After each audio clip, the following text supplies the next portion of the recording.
अस्सलामु अलैकुम वरहमतुल्लाहि वबरकातुह।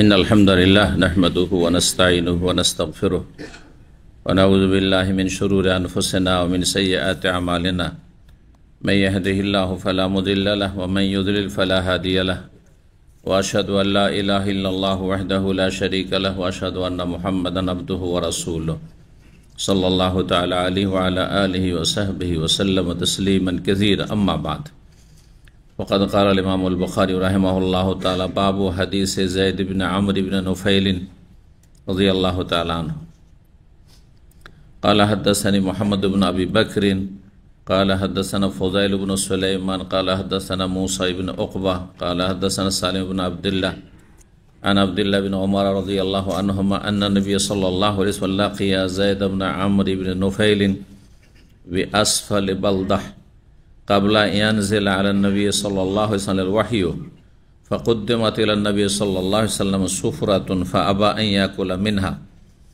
सुम्मा क़ाल ज़ैद इन्नी लस्तु आकुलु मिम्मा तज़बहून अला अस्नामिकुम वला आकुलु इल्ला मा ज़ुकिर इस्मुल्लाहि अलैहि फ़इन ज़ैद इब्न अम्र कान यईबु अला कुरैश ज़बाइहुम व यक़ूलु अश्शातु ख़लक़हुल्लाह व अनज़ल लहा मिनस समाइल मा व अम्बत लहा मिनल अर्द सुम्मा तज़बहूना अला गैरि इस्मिल्लाह इनकारन लिज़ालिक व इज़ामन लहु।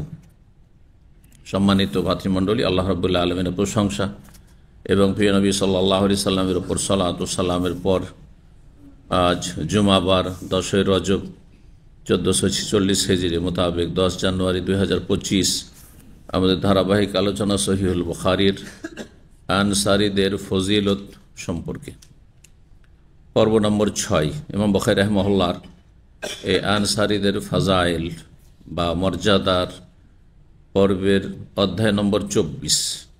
বিষয়বস্তু বলছেন অধ্যায়ে ইমাম বুখারী রাহিমাহুল্লাহ তাআলা বাবু হাদিসে যায়েদ ইবনে আমর ইবনে নুফাইল। এই অধ্যায় হচ্ছে যায়েদ ইবনে আমর ইবনে নুফাইল, আমরের ছেলে, আমর ইবনে নুফাইলের ছেলে যায়েদ, তার ঘটনা সম্পর্কে বা তার জীবন বৃত্তান্ত সম্পর্কে, তার জীবনী। তিনি জাহিলি যুগের লোক, কিন্তু তৌহিদের উপর ছিলেন।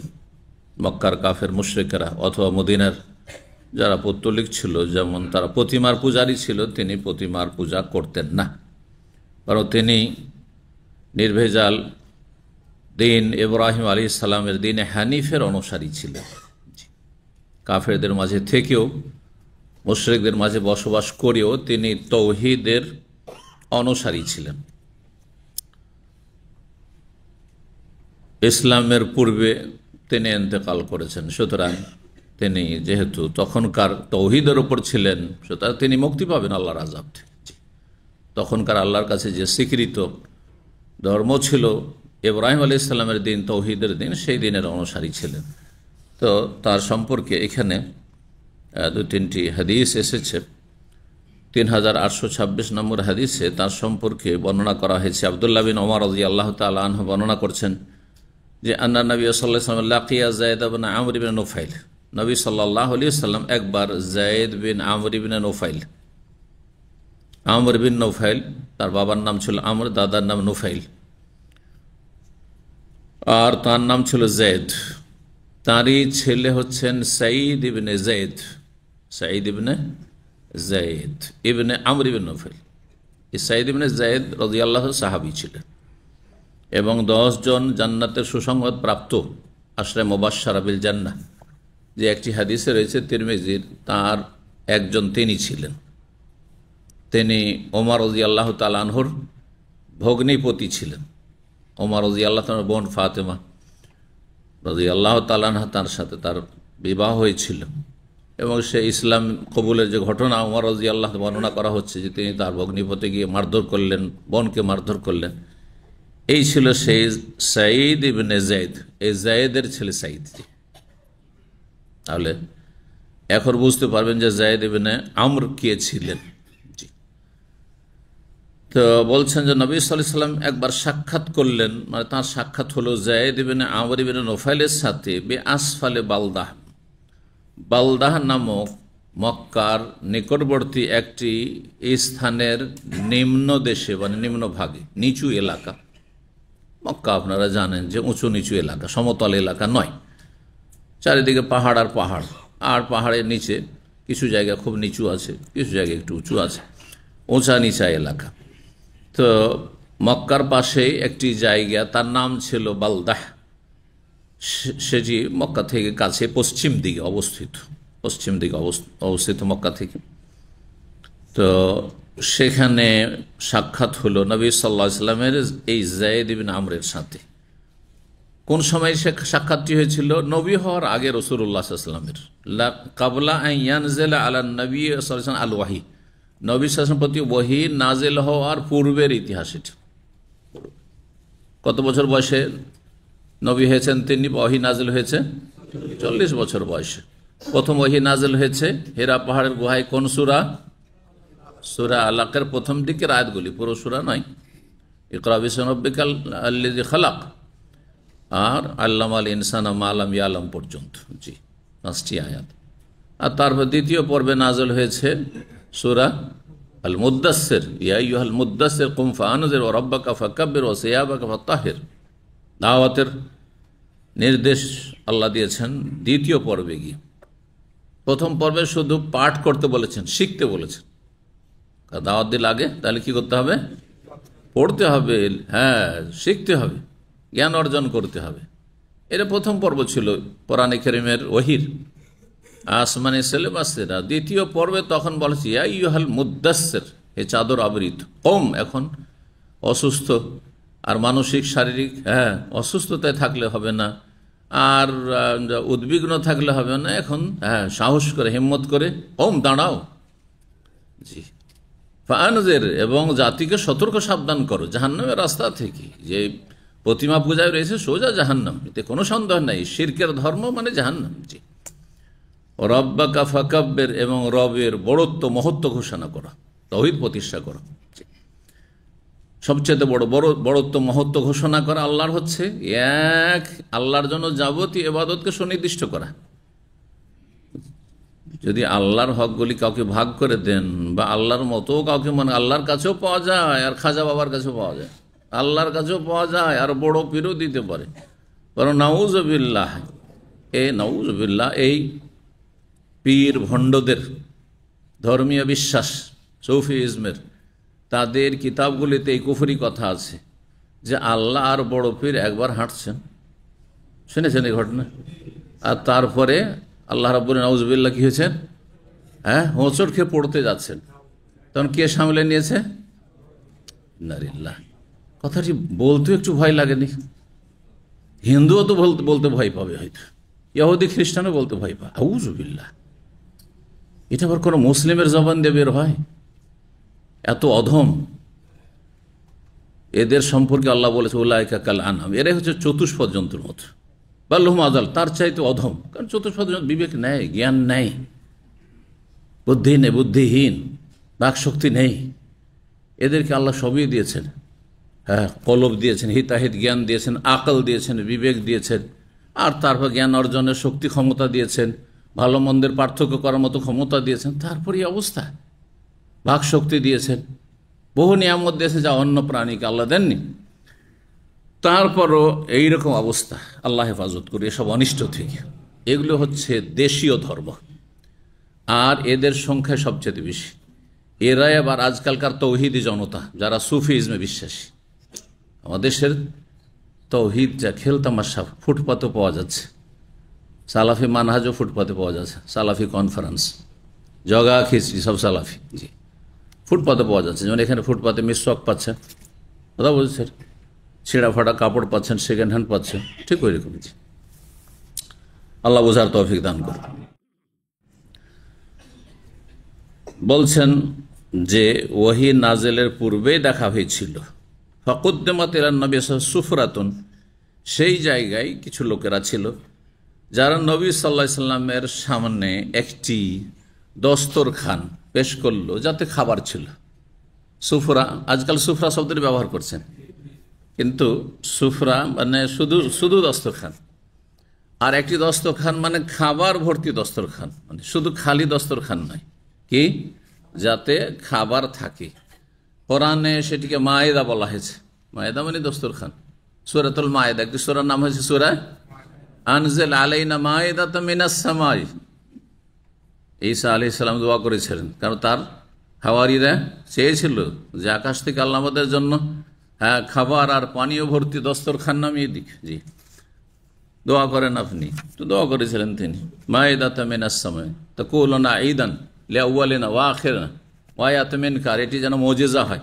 ওয়ারযুকনা, আমাদেরকে রিজিক দেন, বিনা মেহনতে বিনা পরিশ্রম, ওয়া আনতা খায়রুর রাজিকিন। জি, সূরা মায়েদার আয়াত। তো যে সুফরা, তাহলে যখন 1400 বছর আগের আরবি এখনো আছে, এখনো আছে।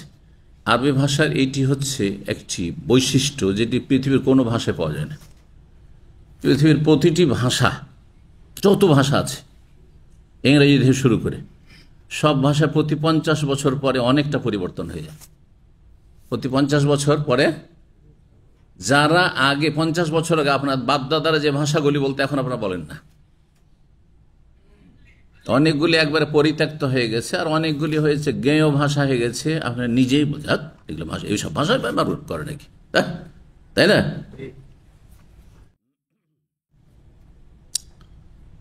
খুব পরিবর্তনশীল অন্য ভাষা। কিন্তু আরবি দেখেন 1400 বছর আগে অধিকাংশ, এই জন্য কোরআনে কারিমে 1400 বছর আগে নাজিল হয়েছে, ঠিক না? এখনো যারা মোটামুটি আরবি পড়েছে মাধ্যমিক, যদি ভালো করে পড়ে থাকে, মানে রেজাল্ট ভালো করে, আসলে মেহনত করে পড়ে থাকে, শুধু পরীক্ষায় পাশ করা পড়ে। কারণ যারা ছাত্র পড়াশোনা করে মাদ্রাসা স্কুলে, আরব দেশে হোক আর অন্য দেশে হোক, দুই শ্রেণীর আছে। কিছু আছে পাস করার জন্য, শুধু পরীক্ষায় বেছে বেছে যেই জায়গাগুলি পরীক্ষা আসার সম্ভাবনা আছে ওইটাই পড়ে শুধু। এরা কোনো কাজের না, এরা আমাদের ভবিষ্যৎ না, এরা কোনো কাজের না। এরকম ছেলেরা কোনো লাভ হবে না এদের পড়ে। আর কিছু আছেন না, আমি কিছু শিখবো, আমি শিক্ষিত হব, জ্ঞান অর্জন করব, জ্ঞানী হব, উচ্চ শিক্ষিত হব, স্বপ্ন অনেক বড়, তারা কিছু করতে পারবে। তো এজন্য এত সংখ্যায় ছাত্র ছাত্রী লেখাপড়া করে, জীবনে কয়জন সাইন করে, কয়জন কিছু করে দেখাইতে পারে? যে কোনো ময়দানে হোক না কেন, মাধ্যমিকে গিয়ে কেউ থেমে গেল, কেউ উচ্চ মাধ্যমিকে থেমে গেল, কেউ তার নিচেই থেমে গেল, কেউ খুব বেশি তো ব্যাচেলর ডিগ্রি করলো তারপর থেমে গেল, আর কেউ পাশ করে নিয়েছে, MA পাশ করেছে বাংলায়, তার বাংলা বুঝে না। ইংরেজিতে MA পাশ করে এসছে, আর ইংলিশ বলতে পারে না। আছে না আজকাল? ভালো করে খোঁজ নিয়ে দেখবেন, কথা বলে ইংলিশ।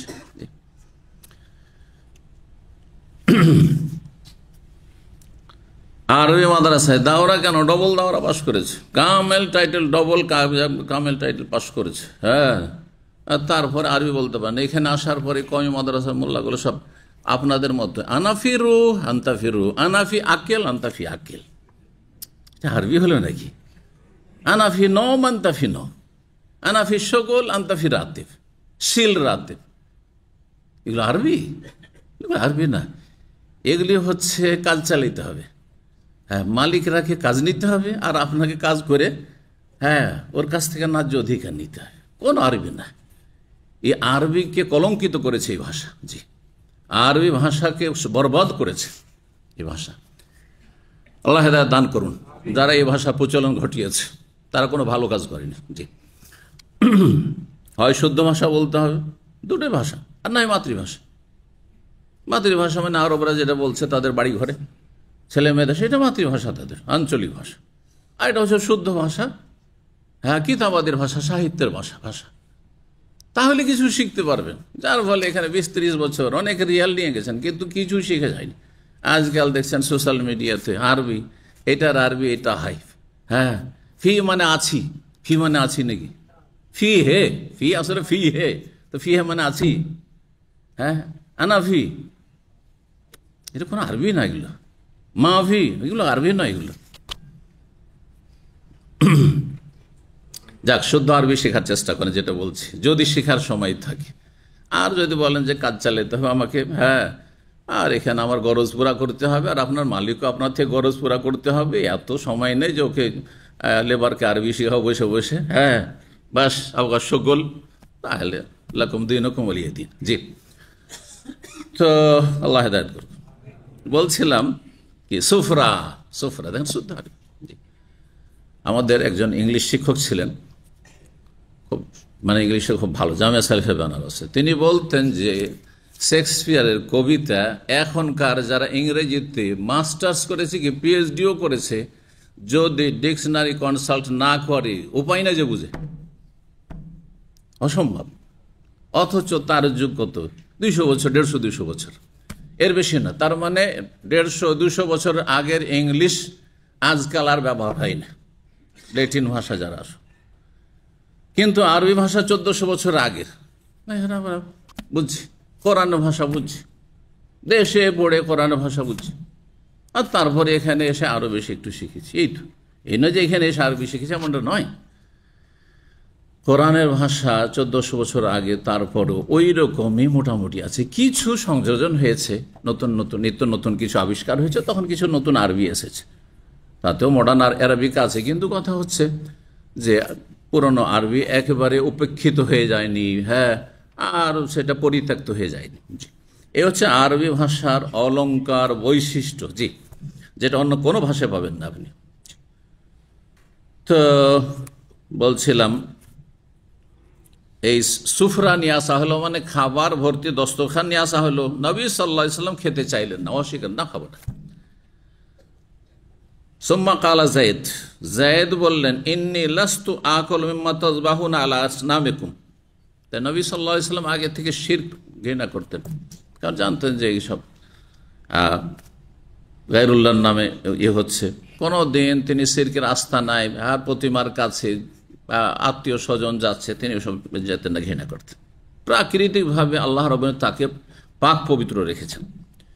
হাতে গোনা কয়েকজন মক্কা এরকম ছিল। তো এই যায়েদ বললেন, এই যায়েদ ইবনে আমর ইবনে নৌফাইল, ইন্নী লাস্তু আকুল মিম্মা তাযবাহুনা আলা আসনাম, যারা খাবার পরিবেশন করেছিল তাদেরকে বললেন যে আমি খাই না ওই সমস্ত জবাইকৃত পশুর গোস্ত যা তোমরা তোমাদের দেব দেবীর নামে জবাই করে থাকো। লাতের নামে জবাই করছেন, উজ্জা দেবীর নামে জবাই করছে, হ্যাঁ, হোবালের নামে জবাই করছে, এই সবই করতো তারা। যেমন আজকাল হিন্দুরা জবাই করে, হ্যাঁ হ্যাঁ, মা কালীর নামে জবাই হচ্ছে, জি, তাদের কালী পূজায়, জি, বলিদান। তো এসব খাই না। অথবা কোন দেবদেবীর নামে উৎসর্গ করে ষাঁড় ছাড়া, যেমন হিন্দুরা ষাঁড় ছাড়ে, মাজার পুজিরা, হ্যাঁ, খাজা বাবার নামে ষাঁড় ছাড়ে, বকরি ছাগল ছাড়ে, জি, এগুলি গায়রুল্লাহর নামে উৎসর্গ করা হয়েছে। একই ধর্ম, সবই সব ধর্ম। বলছে ওয়ালা আকুল ইল্লা মা যুকিরা ইসমুল্লাহ আলাইহি, সেই পশুই শুধু খাই যেই পশু জবাইয়ের সময় আল্লাহর নাম উচ্চারিত হয়েছে। বিসমিল্লাহ বলে যদি জবাই করা হয় তাহলে সেটা খায়। ঘটনা এই যে ফাইন্না যায়েদ ইবনে আমরিন কানা ইয়াইবু আলা কুরাইশ, যে যায়েদ ইবনে আমর ইবনে নৌফাইল কুরাইশ যে বংশ, সবচেয়ে প্রভাবশালী বংশ, সবচেয়ে সম্মানিত বংশ, আরবদের নেতৃত্ব, কাবার নেতৃত্ব তাদের হাতে। যদিও রাষ্ট্রীয় ক্ষমতা সেই যুগে ছিল না, সব কাবাইলি ক্ষমতা ছিল, মানে বংশীয় নেতৃত্ব ছিল। কিন্তু তারপরেও আরবরা সমস্ত বংশধর জানতো যে আমাদের মধ্যে সবচেয়ে সম্ভ্রান্ত বংশ এবং আমাদের নেতৃস্থানীয় বংশ হচ্ছে কোরাইশরা, এবং কোরাইশদের ভাষা সবচেয়ে শুদ্ধ। তো কোরাইশরা নেতৃত্ব দিত, ধর্মীয় নেতৃত্ব দিত, কোরাইশদের দিকে সবাই তাকিয়ে থাকতো। ওদের ধর্মটাই হচ্ছে বাকি অন্যান্য যেসব বংশধর তাদের ধর্ম। যেমন ভারত উপমহাদেশ হিন্দুদের মধ্যে সমস্ত যে আরো 3টি কাস্ট আছে, 4টি কাস্টের মধ্যে সবাই তাকিয়ে আছে ব্রাহ্মণদের দিকে, মুখার্জি, ব্যানার্জি, চ্যাটার্জি এসবের দিকে, হ্যাঁ, যে ওরা যেসব ধর্মকর্ম করে সেটাই হচ্ছে হিন্দুদের ধর্ম। জি জি, বাকিদের নিজের কোনো ধর্ম নেই, নিজের কোনো আপনার তাদের কোনো একটা আদর্শ নেই, ব্যাস ব্রাহ্মণরা যা বলবে সেটাই তাদের ধর্ম। যেমন বেদাতি সমাজে পীরেরা যা বলবে সেটাই ধর্ম। এই জন্য তাদের কিতাব আছে, পীর যদি বলে যে তোমার জানাজাকে কি, তোমার জায় নামাজকে কি করো, হ্যাঁ, পড়েছেন না পড়েননি? চর্ম নাই হক্কানিদের কিতাব আছে। আপনার হক্কানি বলেন না? পীর কিন্তু সবাই খারাপ না, 2 ভাগে ভাগ, হক্কানি আর ভণ্ড, তাই না? যে দেশীয় কথা। তো যাদেরকে হক্কানি বলছেন তাদের কিতাবে আছে আর আমি পাতা নম্বর বলে আপনার আলোচনা করেছি, যার প্রয়োজনে ওই আলোচনাগুলি শুনে নিক অথবা সেই বইগুলো খুঁজে দেখে নিক।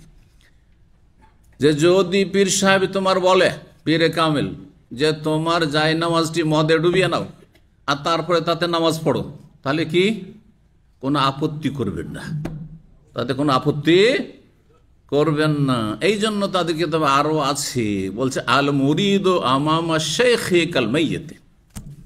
সুফিদের কিতাবে যত পীরতন্ত্র, নকশবন্দি হোক, চিস্তি হোক, আর কাদেরি হোক, আর মুজাদ্দিদি হোক, আর সাহারওয়ার্দী হোক, আর তিজানি হোক, আর যতই হোক না কেন, যাই হোক না কেন, সমস্ত তরিকা কি বলছে? আল মুরিদ আমামা শেখে, মুরিদ পীরের সামনে কেমন? কালমাইয়াতে, মৃত লাশের মতো। লাশকে যখন গোসল দেওয়া হয়, যেমন ভাবে ইচ্ছা তেমন ভাবে আপনি ওই গোসল দেন, উল্টান পাল্টান, হ্যাঁ, বস্ত্রহীন করেন, আর যা ইচ্ছা তাই আপনি স্পর্শ করেন। আপনি কিছু বলতে পারবে? কিছু বলতে পারবে? ইশারা ইঙ্গিত একটু করতে পারবে না? ওলিয়ে কামেলরা, ওই যে পীরগুলো মারা যাচ্ছে তখন একটু দেখিয়েন তো, কারণ ওরা তো অনেক শক্তিশালী, মরে যাওয়ার পর আরো নাকি শক্তিশালী হয়, মরেই না তারা, তাই না? তো তুমি ওই মাইয়েতের মতো, মৃত দেহের মতো, লাশের মতো হয়ে যাও। জি, তার মানে যা ইচ্ছা তাই, তোমাকে যা বলবে সেটি ধর্ম। সেম ওই যে হিন্দুদের ব্রাহ্মণ্যবাদ, হিন্দুদের ব্রাহ্মণ্যবাদ, আর কথিত মুসলিমদের এই সুফিবাদ, জি, পীরতন্ত্রবাদ, আল্লাহ হেফাজত করে এসব অনিষ্ট থেকে, এসব শিরক বেদাতের ধর্ম থেকে। তো যায়েদ বিন আমর কি করতেন? কানা ইয়াইব আলা কুরাইশ, কুরাইশদেরকে দোষারোপ করতেন যে তোমরাই তো আমাদের ধর্ম ধ্বংস করেছো, তোমরা আমাদের ভবিষ্যৎ নষ্ট করেছো, তোমরা আমাদেরকে জাহান্নামের পথে নিয়ে গেছে। আল্লাহ জাবাইয়াহুম, তারা যে জবাই করতো দেবদেবীর নামে, তারপর দোষারোপ করে বলতেন, আপত্তি করে বলতেন, আইব থেকে আইব বলতেন, তিনি যুক্তি দিয়ে বুঝাতেন। আশা তো খালাকাহ আল্লাহ, এই বকরি ছাগলকে, তোমাদের গবাদি পশুকে কে সৃষ্টি করেছেন? তোমাদের লাতুজ্জা মানাত সৃষ্টি করেছেন, এই দেবদেবী সৃষ্টি করেছে, এই 360টা মূর্তি যে কাবার চারিদিকে, এরা সৃষ্টি করেছে? আল্লাহ সৃষ্টি করলেন।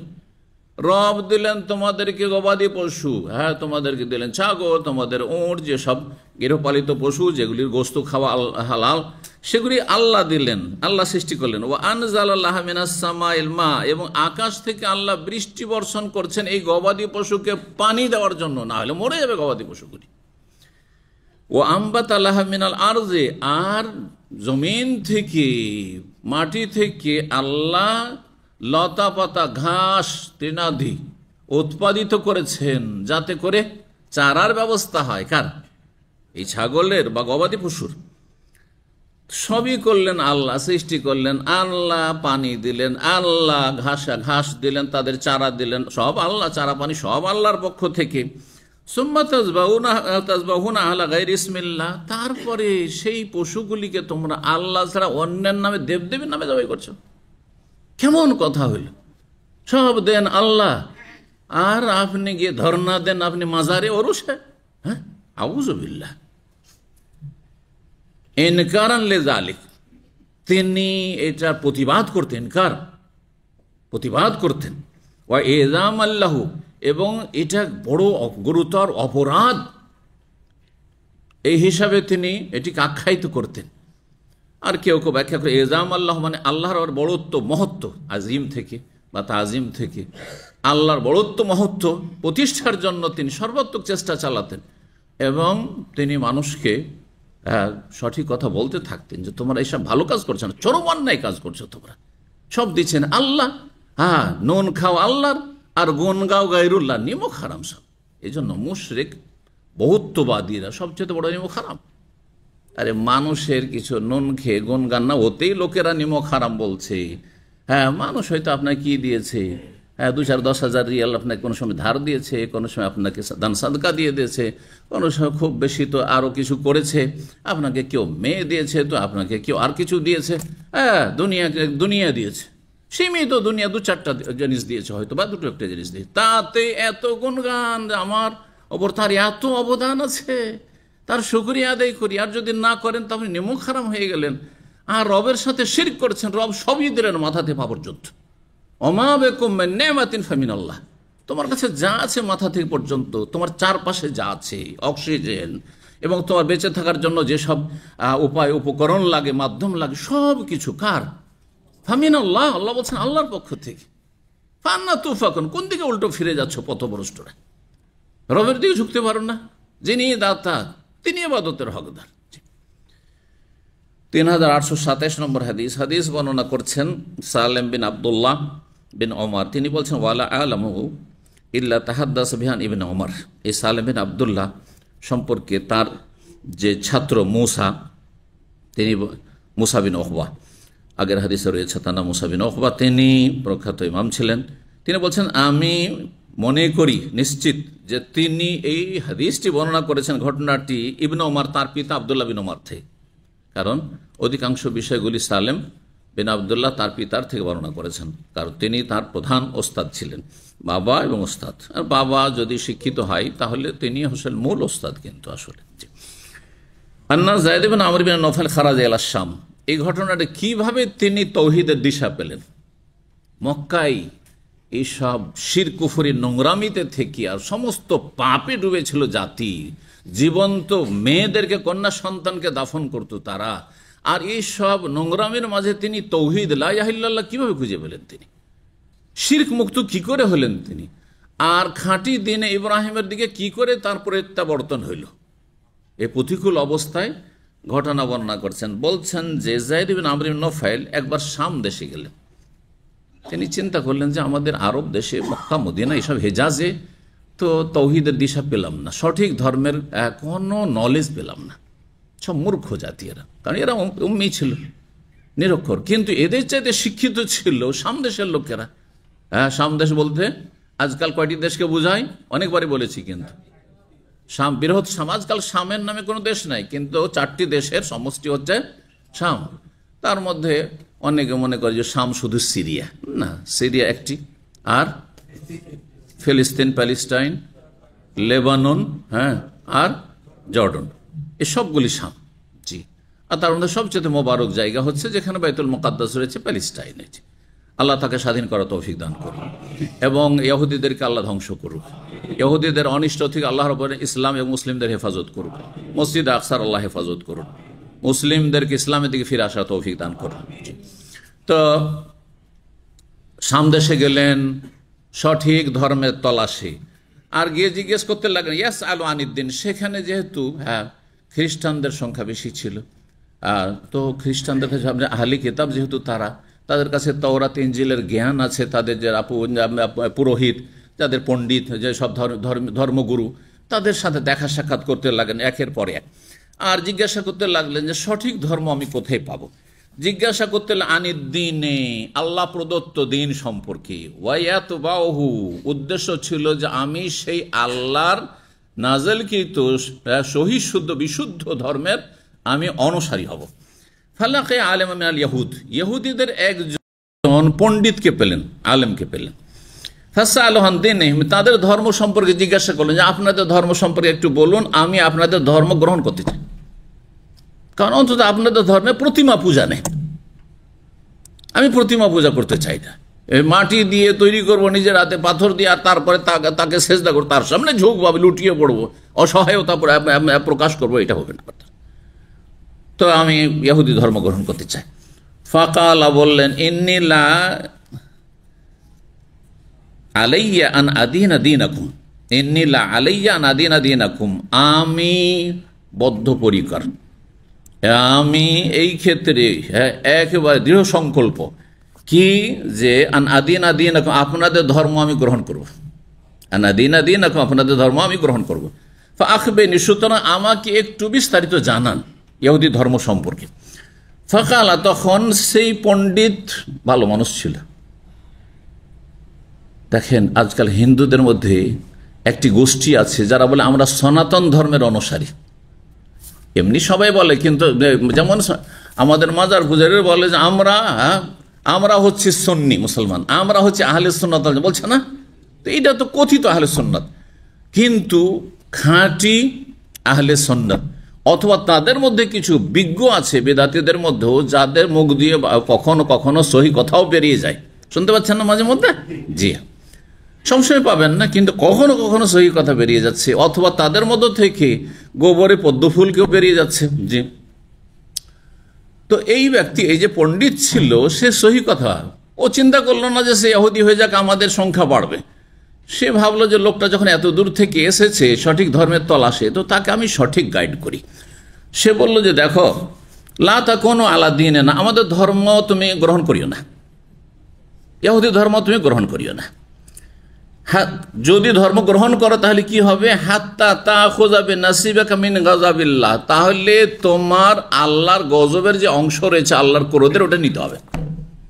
কারণ ইহুদি জাতি গজব প্রাপ্ত, এজন্য সূরা ফাতিহাতে তাদেরকে বলা হয়েছে মাগদুব আলাইহিম, আল্লাহর গজব তাদের উপর নেমে এসেছে আর আসছে, আল্লাহর ক্রোধ তাদের উপর। আর খ্রিস্টানদের সম্পর্কে আল্লাহ কি বলেছেন? দালিন, পথভ্রষ্ট তারা। জি, সূরা ফাতিহাতে মানব জাতিকে 3 ভাগে ভাগ করা হয়েছে। আনআমতা আলাইহিম, পুরস্কৃত। কারা পুরস্কৃত? যারা আল্লাহর নাযিলকৃত সঠিক দিন, বিশুদ্ধ তাওহীদ সুন্নাহ ভিত্তিক দিন পালন করবে, শিরক বিদআত থেকে মুক্ত হয়ে। বিধর্মীয় নাই আর বদ ধর্মীয় না, ভ্রান্ত ধর্ম পালন করবে না, আর নাস্তিক আর বেদিন আর ওই সেকুলারও না, ধর্মনিরপেক্ষতা বিশ্বাসী না, এসব মানুষের মন্ত্রতন্ত্র বিশ্বাসী না। আল্লাহর দিন যে কোরআন সুন্নায় রয়েছে সেটা বিশ্বাস করে, এবং যে কোরআন সুন্নাহ যেভাবে বুঝাইছেন সাহাবায়ে কেরামগণ সালাফগণ, সেইভাবে বুঝার চেষ্টা করে, সেইভাবে আমলের চেষ্টা করে। সাহাবায়ে কেরামদের জামানায় যেটা ইসলাম ছিল সেই ইসলাম ফলো করার চেষ্টা করে। এরা হচ্ছে আনআমতা আলাইহিম, পুরস্কৃত। আর 2 নম্বর হচ্ছে মাগদুব আলাইহিম। মাগদুব আলাইহিম কারা? যাদের উপর গজব হয়েছে, যারা জানার পরে, কিছু জানার সুযোগ আছে, জেনেছে, তারপরও তারা ভ্রান্ত ধর্ম পালন করে। যেমন বিদাতীদের মোল্লা গোষ্ঠী, তারা মাদ্রাসায় পড়েছে, আরবি ভাষা বুঝে, অনেকে সুন্দর আরবিও জানে, আর কোরআন হাদিসের দলিলও পেশ করতে পারে, কিন্তু অপব্যাখ্যা করে, ভুল ব্যাখ্যা করে শিরক বিদআতের দিকে নিয়ে যায়। বলে পীর ধরার অকাট্য দলিল, একটি বই লিখেছে, পীর ধরার অকাট্য দলিল। আর তাতে হচ্ছে কোন মাস সাদেকিন, সত্যবাদীদের সাথে হয়ে যাও। পীরেরা সত্যবাদী, পীরেরা সত্যবাদী, আল্লাহ সম্পর্কে সত্য কথা বলেছে, রসুল সম্পর্কে সত্য কথা বলেছে, ইসলাম সম্পর্কে সঠিক তথ্য দিয়েছে। আল্লাহ সম্পর্কে আল্লাহ নিরাকার, মিথ্যাবাদী। হ্যাঁ, আল্লাহ সর্বত্র বিরাজমান, চরম মিথ্যাচার করল, ঠিক না? আল্লাহ রাব্বুল আলামিনের কাছে পৌঁছে গিয়ে ফানা ফিল্লাহ হয়ে গেলে আর ইবাদত বন্দেগী লাগে না, চরম মিথ্যাচার করল। এগুলো সব তো তাদের আকীদা।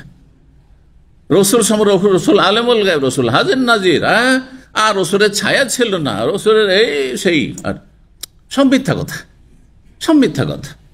আমার 2টো আলোচনা আছে খুব গুরুত্বপূর্ণ। আল্লাহ সম্পর্কে 10টি গুমরাহি, 10টি ভ্রান্ত আকীদা, আল্লাহ 10টি, একবারে 1টি 2টি নয়, আর সবগুলি বেদাতি সমাজে আছে।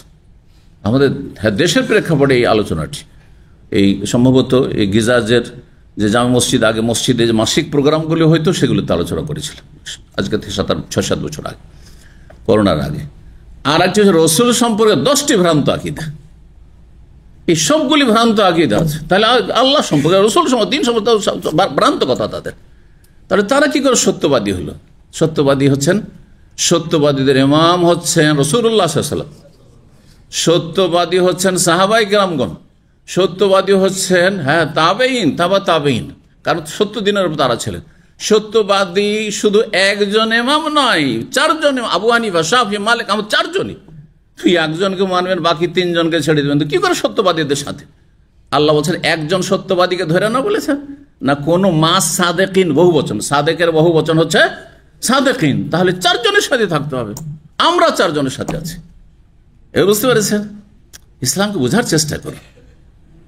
আপনি 4টা দিক আছে, চারিদিকে না তাকে শুধু একদিকে তাকিয়ে থাকবে, বলছে আমি খুব একবার সজাগ হয়ে গাড়ি চালাচ্ছি, ড্রাইভ করছে নাকি? না না না, ইসলামের গাড়ি অ্যাক্সিডেন্ট করবে আপনার একজনের তকলিদে শাখসি করলে। যেমন আপনি একদিকে তাকিয়ে আছেন আর গাড়ি চালাচ্ছেন, গাড়ি যারা ড্রাইভার তারা কি বলে, কয়টা চোখ থাকতে হয় ড্রাইভারের? সামনে ডানেও দেখতে হয়, বামেও দেখতে হয়, পেছনে 4 চোখ লাগে। এই 2টো চোখ দিয়ে 4 চোখের কাজ করতে হয়, ঠিক কিনা? আপনি 4 জনকে মানবেন না? আপনি 4 জনকে মানা ফরজ, আর তারপর তারা বলে যে 130 ফরজ। এও ভ্রান্ত কথা, এইটাও মিথ্যা কথা।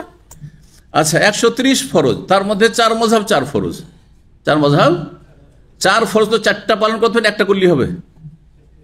আচ্ছা, তাদের লজিকে আসেন যে 4 মযহাব 4 ফরজ, মেনে নিলাম, তো 4টা ফরজ আদায় করতে হলে 1টা করলেই হবে, 4টাই করতে হবে। তাহলে তো আমরা তো 4টা করছি, তোমরা তো 1টা করছো। তোমরা যে হানফি তো হানফি, শাফি তো শাফি, মালিক তো মালিক, আমরা তো সবই। হ্যাঁ, কোরআন হাদিসের সাথে যার মিলছে, যখন মিলে গেল আবু হানিফার সাথে তখন হানাফি আমি, যখন আমি শাফির সাথে মিলে তখন শাফি, কোরআন হাদিসের অনুকূলে যখন হইল, যখন দেখা গেল যে আহমদ বিন হাম্বলের সাথে মিলছে কোরআন হাদিসের কথা, তখন আমি হাম্বেলি হয়ে গেলাম, যখন দেখা যাচ্ছে ইমাম মালিকের সাথে মিলছে তখন মালিকই হয়ে গেল, আমরা সবই। এবার বোঝা গেছে, তাহলে 4 ফরজ আমরা আদায় করছি, তোমরা কোথায় আদায় করছো? এখন কেউ তাদের লজিকে বলে যে 4 মযহাব 4 ফরজ, 1টা মানলে কাজ চলবে, তাহলে 5 ওয়াক্ত নামাজ ফরজ 1 ওয়াক্ত পড়লেই চলবে নাকি? চলবে? বলুন দেখি। আল্লাহ যেন বোঝার তৌফিক দান করুন। তারপরে যদি অবুঝ থেকে যান, তাহলে কোনো ওজর নেই রবের কাছে, যা আল্লাহ আমি জানতাম না। তো ফিরে আসি। হ্যাঁ, গজব কেন? কারণ তারা জানে, তারপরও তারা বিভ্রান্ত, সেই জন্য গজব কাদের ওপর? ইহুদিদের ওপর। এবং ইহুদিদের বৈশিষ্ট্য যার মধ্যে রয়েছে। ইহুদিদের বৈশিষ্ট্য কার মধ্যে আছে? যে মাদ্রাসায় পড়েছে, তারপর নিজ বিভ্রান্ত, জাতিকে বিভ্রান্ত করছে। বেদাতি বক্তা, বেদাতি লেখক, বেদাতি আলোচক, এদের আল্লাহর গজব হচ্ছে। কারণ ইহুদি আদর্শ তাদের মধ্যে রয়েছে, ইহুদি চরিত্র রয়েছে। আর দল্লিন কারা? যারা মূর্খতার কারণে বিভ্রান্ত, জাহান্নামের রাস্তায় চলছে, বিদাতি জনগণ। আর বিগত যুগের খ্রিস্টানরা, কারণ খ্রিস্টানদের মধ্যে ইহুদিদের মতো শিক্ষিত ছিল না, আর পুরোহিত ছিল না, জ্ঞানী ছিল না। যেমন তাওরাতের জ্ঞানী ছিল, তো ঈসা আলাইহিস সালাম অনুসারীদের মধ্যে অশিক্ষিত সংখ্যা বেশি, তাদের মধ্যে আলেমদের, পুরোহিতদের অভাব ছিল, যার ফলে অজ্ঞতার কারণে তারা বিভ্রান্ত হয়েছে খ্রিস্টানরা। যেমন মুসলিম সমাজের অধিকাংশ জনগণ সঠিক দিন সম্পর্কে অজ্ঞতার কারণে বা জ্ঞানের শোচনীয়তার কারণে, জ্ঞান না থাকার কারণে তারা বিভ্রান্ত জনগণ, বেচারারা সিধা সাধা। তাদেরকে যদি সুন্দর করে বুঝিয়ে দেওয়া হয় তৌহিদ কি জিনিস, আর সুন্নাত কি জিনিস, শির কি জিনিস, বেদাত কি, শির কত প্রকার, বেদাত কত, বেদাত কোনগুলিকে বলে, এইসব যদি বুঝিয়ে দেওয়া হয় আর চিহ্নিত করা হয় যে মিলাদ করছো, এটা নবী সাল্লাল্লাহু আলাইহি ওয়াসাল্লাম করেন, সুতরাং বিদাত, জন্মবার্ষিকী পালন করছো, নবী সাল্লাল্লাহু আলাইহি ওয়াসাল্লাম করেনি, সুতরাং এটি বিদাত, আর তারপর নিয়ত পড়ছো, এটি নবী সাল্লাল্লাহু আলাইহি ওয়াসাল্লাম সাহাবীরা করেন, সুতরাং বিদাত, বুঝে নেবে। কিন্তু বিদাতি মোল্লা বুঝবে না, কারণ ভাইরাস আক্রান্ত, রোগী, বেশি রোগী। জি, এই রোগ সহজে ভালো হবে না যতক্ষণ ভাইরাস মুক্ত না হবে। তো তাদেরকে আল্লাহ দল্লিন বলেছেন। কারা বেশি অপরাধী? যাদের উপর আল্লাহর গজব, তারা বেশি অপরাধী, কারণ তারা জানার পরেও নিজেও বিভ্রান্ত, অন্যদের বিভ্রান্ত করেছে। আর জনগণ বিভ্রান্ত, তারা অপরাধী, কিন্তু অত বড় অপরাধী নয়। জি, তাই ইহুদি কিন্তু গজবের কথা বলেছে, আর যখন খ্রিস্টান আলেমের কাছে গেল, আসছে, তখন লানতের কথা বলেছে। লানত আর গজবে অর্থের দিক থেকে অনেকটা পার্থক্য আছে। আল্লাহর গজব আর আল্লাহর লানত, লানতের চাইতে বেশি কঠিন, শক্ত হচ্ছে, শক্ত ভাষা হচ্ছে গজব। জি, তো জেদকে যখন বলা হলো যে ওই পুরোহিত, কোন পুরোহিত? খ্রিস্টান, ইহুদি ধর্মের, বললো যে আমাদের ধর্ম যদি তুমি গ্রহণ করো, তাহলে তোমার যে আল্লাহর গজবের অংশ, ইহুদিরা প্রত্যেকে আল্লাহর গজব পাবে 1 ভাগ করে করে, কারণ মগজুব আলাইহিম তারা। হ্যাঁ, সুতরাং তোমাকে 1টা ভাগ নিতে হবে। তখন যায়েদ বলল, মা ফিরু ইল্লা মিন গাযাবিল্লাহ, আমি তো আল্লাহর গজব থেকে রক্ষা পাওয়ার জন্য পালিয়ে এসেছি, আবার আল্লাহর গজব নিতে তোমার কাছে এসেছি? না না না, আমি গজব নেব না, তাহলে আমি আর খ্রিস্টান ধর্ম গ্রহণ করবো না। ওয়ালা আহমেলু মিন গাযাবিল্লাহি শাইয়ান আবাদা, আল্লাহর গজবের কোনো কিছু কখনো আমি বহন করতে পারবো না, এটা আমি বরদাস্ত করতে পারবো না। ওয়ানা আস্তাতিউহু, আর সেটা আমি পারবো না। ওয়ালা আহমেল, আমি বহনও করবো না, আর বহন করতে পারবো না, এটা উদ্দেশ্য তার। ফাহাল তাদুল্লুনি আলা গায়রিহি, আপনি অন্য কোন ধর্মের কথা বলেন, যেই ধর্মে আমার মুক্তি আছে, আল্লাহর অনুগ্রহ পাবো, আল্লাহ সন্তুষ্টি পাবো। কালা, তখন ওই পাদ্রী বলল, মা আলামু ইল্লা আন ইয়াকুনা হানিফান, আমি কোনো ধর্ম পৃথিবীতে যাই না, তবে তুমি যদি দ্বীনে হানিফের অনুসারী হয়ে যাও তাহলে ভালো। দ্বীনে হানিফ, দ্বীনে হানিফ কার দিন ছিল? ইব্রাহিম আলাইহিস সালাম। কুল বাল মিল্লাতা ইব্রাহিম হানিফা, আল্লাহ কোরআনে বলেছে, ইন্না ইব্রাহিম কানা উম্মাতান কানাতান লিল্লাহি হানিফা ওয়া লাম ইয়াকুন মিনাল মুশরিকিন মা কানা ইব্রাহিম ইয়াহুদিয়ান ওয়ালা নাসরান ওয়ালাকিন কানা হানিফাম মুসলিমা। ইব্রাহিম আলাইহিস সালাম ইহুদিও ছিলেন না, গজব প্রাপ্ত, আর খ্রিস্টান লানত প্রাপ্তও ছিলেন না। ওয়ালাকিন কানা হানিফ, হানিফ মানে একনিষ্ঠ, আল্লাহ অভিমুখী ছিলেন, মুসলিমান, এবং তিনি মুসলিম আত্মসমর্পণকারী ছিলেন। তো তুমি হানিফ হয়ে যাও তাহলে ভালো। কালা যায় জায়দ বলেন, অমাল হানিফ, আবার হানিফ কি জিনিস আমি তো বুঝি না, দিনে হানিফ কি? কারণ ওর ওপর কি পর্দা পড়ে গেছে। কারণ মক্কার মুশরিকরা নবী সাল্লাল্লাহু আলাইহি ওয়াসাল্লামের আবির্ভাবের 300 বছর আগে শিরকের ধর্ম পালন শুরু করেছে। 300 বছর আগের যে তৌহিদের ইতিহাস ছিল সেটা মক্কার লোকেরা ভুলে গেছে, জানেন। পূর্বপুরুষ 300 বছর আগের পূর্বপুরুষ মানে হয়তো 10-15 মানে পুরুষ ওপরে, তাহলে তারা তৌহিদের ওপর ছিল, তারা দ্বীন হানিফের ওপর ছিল, কি বা জানে, ও জ্ঞান চর্চাও নাই, ওই রকম কোনো জানার কোনো সূত্র নাই, বই পুস্তকও নাই, সুতরাং জানে না কিছু দ্বীনে হানিফ। অথচ দ্বীনে হানিফ ফের প্রচার প্রসার হয়েছে কোত্থেকে? এই মক্কা থেকে। ইব্রাহিম আলাইহিস সালাম বারবার করে মক্কাতুল মুকাররমে এসেছেন, এখানে কাবা ঘর নির্মাণ করেছেন, এখানে ছেলে স্ত্রীকে রেখে গেছেন। তো তিনি তখন বললেন, কালা দিন ইব্রাহিম, ইব্রাহিম আলাইহিস সালামের ধর্মের নাম হচ্ছে দ্বীনে হানিফ, লাম ইয়াকুন ইয়াহুদিয়ান ওয়ালা নাসারা, তিনি ইহুদিও ছিলেন না আর খ্রিস্টানও ছিলেন না। ওয়ালা ইয়াবুদু ইল্লাল্লাহ, তিনি একমাত্র আল্লাহর ইবাদত করতেন। ফাখারাজা যায়েদ, যায়েদ সেখান থেকে বেরিয়ে আসলেন সেই ইহুদি পণ্ডিতের কাছ থেকে। ফালাকি আলেমান মিনান নাসারা, একজন খ্রিস্টান আলেম পুরোহিতের সাথে দেখা করলেন। ফাজাকারা মিসলো, ওই রকমই কথাবার্তা হইল। আর তিনি বললেন যে আমি আসলে এসেছি সুদূর এই সামদেশে মক্কাতুল মুকাররম হিজাজ থেকে এসেছি, কিসের জন্য? আমি সঠিক দিনের তলাশে এসেছি গ্রহণ করার জন্য। ফাকাল লান তাকুনা আলা দীন হাত্তা তাখুযা বিনাসিবিকা মিন লানাতিল্লাহ, যদি আমাদের দিনের তুমি অনুসারী হয়ে যাও তাহলে আল্লাহর লানতের একটা ভাগ খ্রিস্টান প্রত্যেকে নেবে, তোমাকে নিতে হবে। সত্য কথা বলে দিল, কারণ আমাদের লোকেরা ধর্মের ওপর নেই, ধর্মের নাম অধর্ম। কথাটি বলতে গিয়ে আমি ছুটে গেছি, আমি কিছু আলোচনা শুনি সনাতন ধর্মের পণ্ডিতদের কাছ থেকে শুনেছি। সনাতন ধর্মের পণ্ডিতরা এখনো বলে যে হিন্দু ধর্মের মূল আদর্শে মূর্তি পূজা নেই, মূর্তি পূজা নেই। বিভিন্ন সনাতন ধর্মে যারা পণ্ডিত তারা যখন স্টেজে আসে এই কথাগুলি বলে। একজন সনাতন ধর্মের আপনার পণ্ডিত, মানে হিন্দুদের পণ্ডিত কিন্তু সনাতন ধর্মের অনুসারী, সত্যিকার সনাতন ধর্মের অনুসারী, মানে প্রাচীন যুগের যে তাদের হিন্দুদের আদর্শ ছিল সেটা ছিল তৌহিদ। একম ব্রহ্মা, এক আল্লাহ, এক হচ্ছেন সৃষ্টিকর্তা। তো এই কথাগুলি তারা বলে। একদিন সে বলছে যে আপনারা আহলে হাদিস না, এরকম বলছে, বুঝতে পারছেন? ঘটনা সত্য একবারে। আপনারা আহলে হাদিস? হ্যাঁ। আপনাদেরকে ওয়াহাবি বলা হয় না? ভালো জ্ঞান রাখে। ওয়াহাবি বলা হয় না? ওয়াহাবি বলা হয়, মানে যারা বেদাতি তারা ওয়াহাবি বলে আহলে হাদিসদেরকে। তো বলছে যে আহলে হাদিস যেমন মুসলিমদের মাঝে, তেমনি সনাতন ধর্মীরা হচ্ছে হিন্দুদের মাঝে। কি বুঝলেন এখান থেকে? কথাটি খুব গুরুত্বপূর্ণ কথা, একটা শিক্ষিত মানুষের কথা, ধর্মের পণ্ডিত মানুষের কথা একটি। মানে হিন্দু ধর্মে মূর্তি পূজা সমস্ত আপনার সমস্ত লোকেরাই করে, বিভিন্ন ফিরকা তাদের মধ্যে আছে, তাদের মধ্যে অনেক ফিরকা আছে। এই না যে হিন্দু ধর্ম সবে, কিছু হিন্দু ধর্ম আছে যারা নিজেদেরকে জৈন বলছে, কিছু হিন্দু ধর্ম আছে আর আপনার রাবণের পূজা করছে। দক্ষিণ ভারতের খবর রাখেন, তারা রাবণের পূজা করছে, রামকে তারা ঘৃণা করে। আবার উত্তর ভারতের লোকেরা রাবণকে ঘৃণা করে আর রামের পূজারি তারা রাম মন্দির তৈরি করছে বাবরি মসজিদের জায়গায়। তো তাদের মধ্যেও অনেক ফিরকা রয়েছে। কুল্লুহুম ফিন্নার, নবী সাল্লাল্লাহু আলাইহি ওয়াসাল্লাম বলেছেন না, সমস্ত জাহান্নামে যাবে। মুসলিম সমাজের 73 ফিরকা। আল্লাহ হিন্দুদের কথা বলেন, নবী সাল্লাল্লাহু আলাইহি ওয়াসাল্লাম বলেননি, কারণ হিন্দু বসবাস করতো না এখানে হিন্দুর নামে, কিন্তু ইহুদি ছিল নবী সাল্লাল্লাহু আলাইহি ওয়াসাল্লাম আশেপাশে, খ্রিস্টান ছিল। সেজন্য বলেছেন নবী সাল্লাল্লাহু আলাইহি ওয়াসাল্লাম, হাদিস কি বলেছেন যে ইহুদিরা কত ভাগে বিভক্ত হয়েছে, কত ফিরকায়, কত দলে?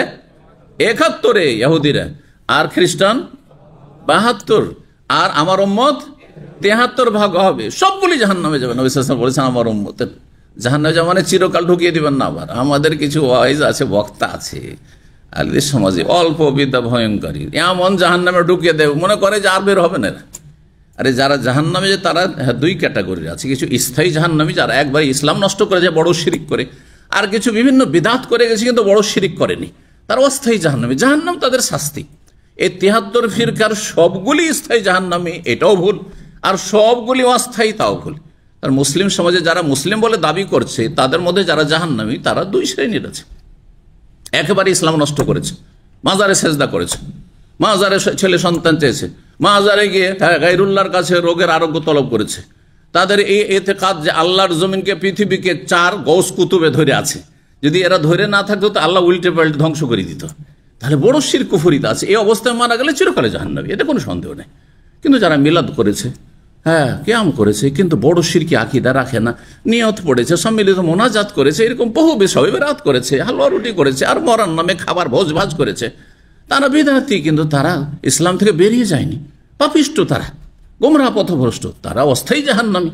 অস্থায়ী জাহান্নামী কতদিন হবে আল্লাহ জানে, আল্লাহর জাহান্নাম আল্লাহ জানে, এবং আল্লাহর বান্দা কতদিন জাহান্নামে দিবেন, কি আল্লাহ তার রহমতে মাফ করবে সেটা আল্লাহর বিষয়, কিন্তু তারা ইসলামের গণ্ডিতে আছে। তো এই সনাতনের কথাটি মনে আছে কি বললাম? মুসলিম সমাজে যেমন আহলে হাদিস, হ্যাঁ যাদেরকে ওয়াহাবি বলছে ওয়াহাবি, তেমনি আমরা হচ্ছে হিন্দুদের মধ্যে ওয়াহাবি। কেন? মানে আমরা শিরকের, হ্যাঁ প্রতিমা পূজার প্রতিবাদ করি, আর তোমরা মাজার পূজার প্রতিবাদ করো। এইখানে মিল আছে। তোমরা মাজার পূজাকে অস্বীকার করো, এই পীরতন্ত্রকে অস্বীকার করো, আর আমরা অস্বীকার করি এই যে মূর্তি পূজাকে অস্বীকার করি। আমরা সনাতনীরা, আমরা এক ব্রহ্মার উপাসনা করি, এবং তাদের কাছে যেহেতু ব্রহ্মা হচ্ছে নিরাকার, সেজন্য আমরা নিরাকার উপাসনাকে পূজা করি। তারা বলে নিরাকারের, মূর্তিতে তারা বিশ্বাসী নয়। জি, তো এই ধর্ম সম্পর্কে কত লোক যে কতভাবে বিভ্রান্ত হয়েছে, হকের কাছাকাছি এসে বিভ্রান্ত থেকে গেছে। দেখেন না, এই সনাতনী যদি আর একটু এগিয়ে এসে লা ইলাহা ইল্লাল্লাহ পড়ে নিত, মুহাম্মদ রাসূলুল্লাহ পড়ে নিত, তাহলে জান্নাতি হয়ে যেত। তো এতটা হেদায়েত হয়ে মূর্তি পূজাকে অস্বীকার করেও জাহান্নামের রাস্তা থেকে গেল। আল্লাহ শুকরিয়া আদায় করেন যে আল্লাহ কলেমা পড়ে মুসলমান হওয়ার তৌফিক দিয়েছেন, অর্থাৎ মুসলিম ঘরে আল্লাহ রাব্বুল সৃষ্টি করেছেন, আর তারপর ইসলামটাকে রক্ষা করার তৌফিক দিয়েছেন। কত মুসলিমের সন্তান, হ্যাঁ পরম্পরা 14 গোষ্ঠী তার মুসলিম আর ধার্মিকও ছিল, কিন্তু নাস্তিক হয়ে মরেছে, হ্যাঁ ধর্ম নিরপেক্ষতায় বিশ্বাসী হয়ে মরেছে, বেদিন হয়ে ইসলামের শত্রু মুনাফিক হয়ে মরেছে। আলহামদুলিল্লাহ যে আল্লাহ আপনাকে মুসলিম করেছেন, আল্লাহ শুকরিয়া আদায় করুন।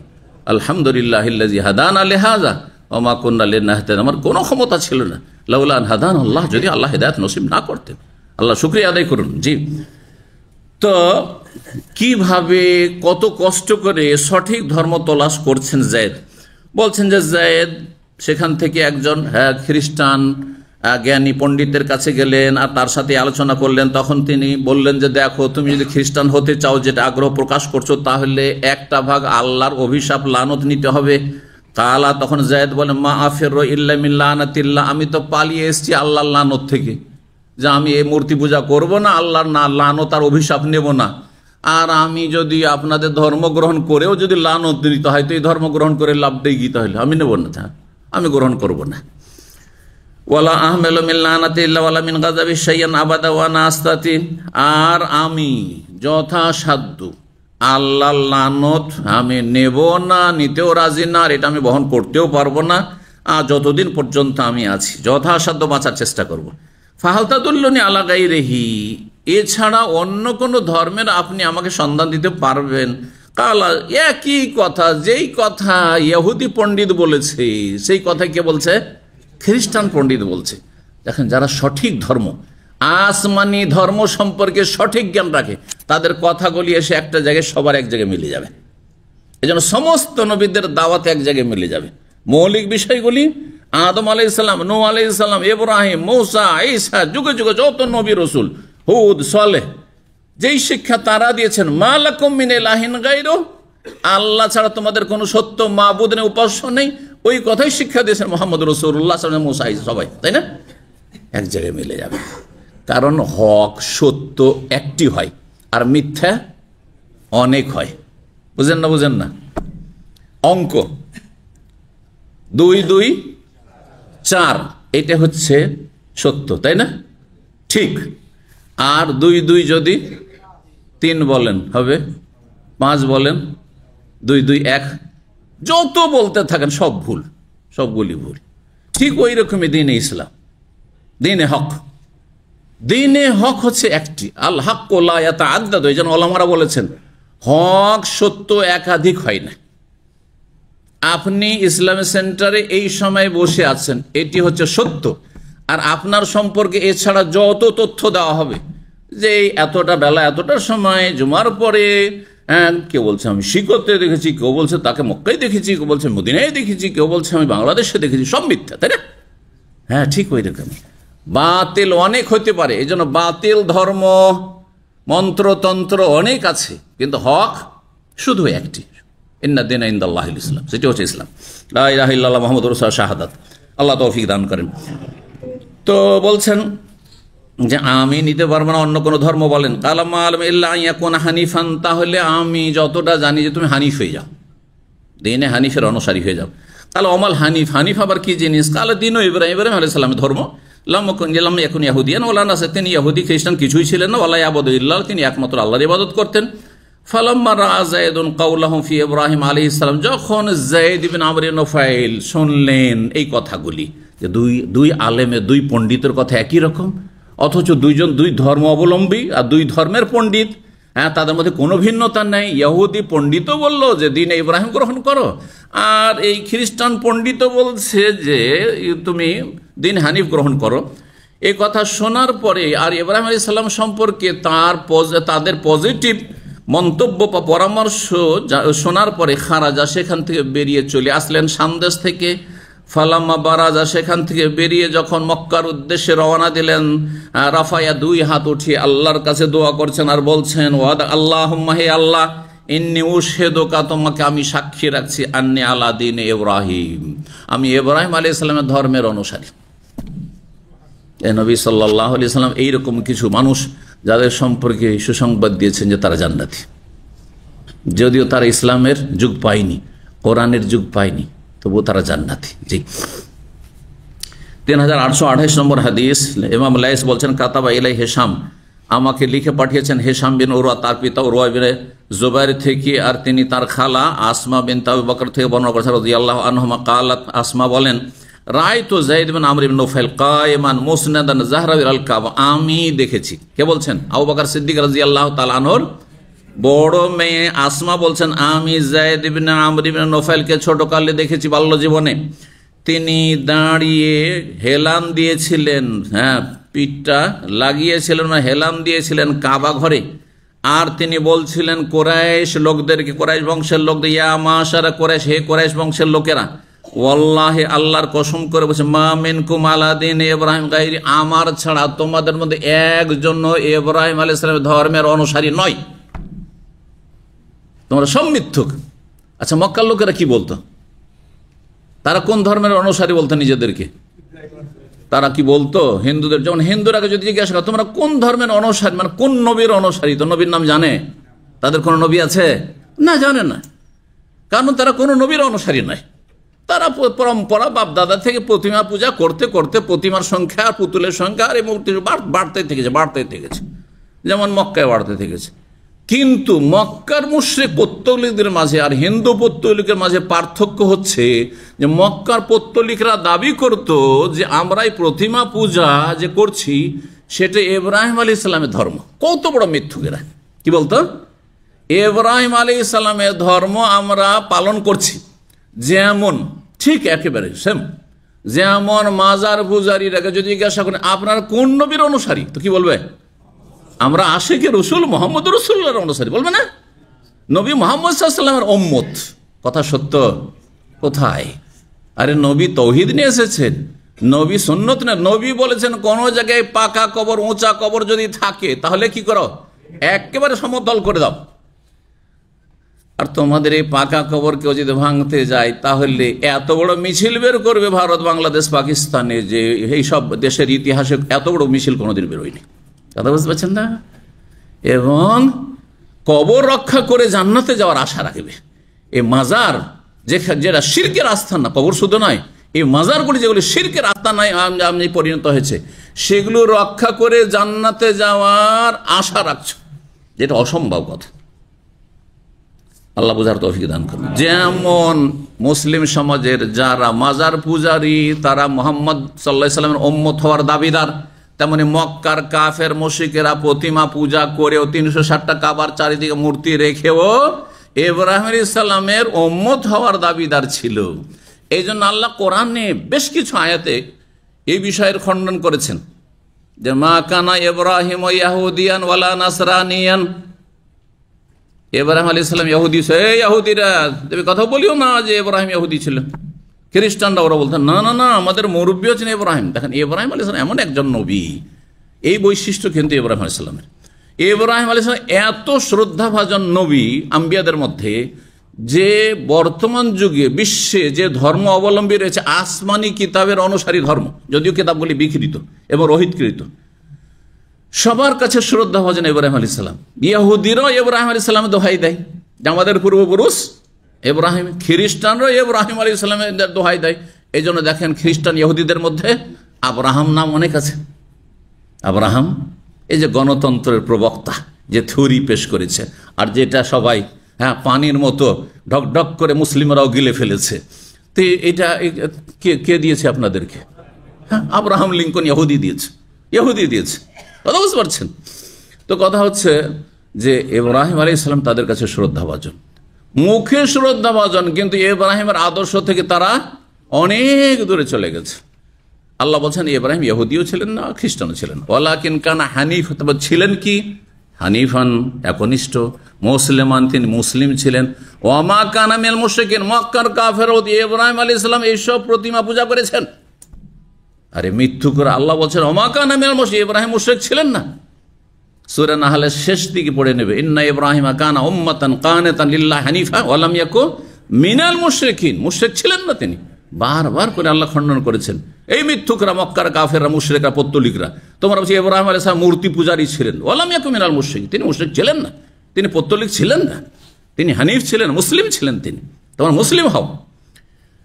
তো বর্ণনা করছেন যে এই যায়েদ ইবনে আমর ইবনে নুফাইল, বৃদ্ধ মানুষ, তিনি হেলান লাগিয়ে দাঁড়িয়ে কথা বলছিলেন, মানে ভাষণ দিচ্ছিলেন কাবায় হেলান লাগিয়ে কুরাইশদের সামনে। কুরাইশের নেতৃস্থানের লোকেরা সেখানে জমিয়ত হয়ে আছে অবস্থান।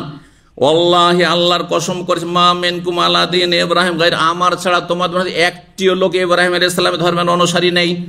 ওয়াকান ইউহিল মাউদাতা, আর এই যায়েদ ইবনে আমর ইবনে নুফাইল যখন দেখতেন যে কোনো পরিবারে একটি জীবন্ত মেয়েকে ভূমিষ্ঠ হয়েছে আর তারপরে তাকে দাফন করতে মাটিতে পোঁতার জন্য নিয়ে যাচ্ছে, তখন তাদের হাত পা ধরে নিতে রিকোয়েস্ট করতেন, এই মেয়েটিকে আমাকে দিয়ে দাও, আমি সেটাকে মানুষ করব, আর যখন বড় হয়ে যাবে তখন যদি তোমার ইচ্ছা হয়তো নিয়ে যাবে, আর না ইচ্ছা হয় তাহলে আমি সারা জীবন এর আমি খোরপোষ সব কিছু চালাবো, এর ভরণ পোষণের আমি দায়িত্ব নেব। সুবহানাল্লাহ, কত নেক মানুষ ছিলেন তিনি। জি, তো তিনি বলতেন ওয়াকান ইউহিল মাউতা, তাই বলছেন যে মাউদাতা, তিনি জীবন্ত যেসব কন্যা শিশুকে দাফন করা হতো সেগুলিকে প্রাণ দেওয়ার চেষ্টা করতেন, মানে বাঁচিয়ে রাখার চেষ্টা করতেন, তাদের বাঁচিয়ে রাখার চেষ্টা করতেন।